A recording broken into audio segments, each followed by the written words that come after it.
Europe, Japan, Korean fashion ba ang hanap mo, Lodi ko? Tara dito! Me and G Fashion for as low as 5 Hong Kong dollars, meron ka ng item. Meron din po silang branch dito, tara at sasamahan ko kayo. From exit B2 ng Prince Edward MTR Station, paglabas natin, kakaliwa tayo at tatawid. At kakaliwa ulit, diretso lang ang lakad. Maulan nga nung nagpunta ako dyan. Ayan, dyan sa bandang dulo, kakanan naman tayo. Lakad lang po at isa pang tawid. Dito nga po sa pupuntahan natin sa Pine Street ay talaga namang ang daming bilihin na mga mura.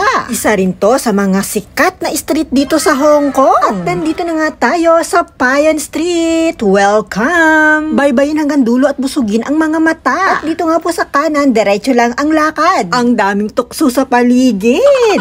Samut-saring damit, meron dito pang bata, pang matanda, pang bagets, kompleto. Konting lakad pa, Lodi ko, at sa ating kanan ang Me and G Fashion. Dami pong mura dyan. Magtiyagang magpili. May mga original. Halukayin nyo lang po. Halukay talaga, parang ang lalim. So yun lang po mga Lodi ko, at ang inyong kung yan ay dadako naman sa kabilang place. Thank you so much for watching. Enjoy halukay. Bye!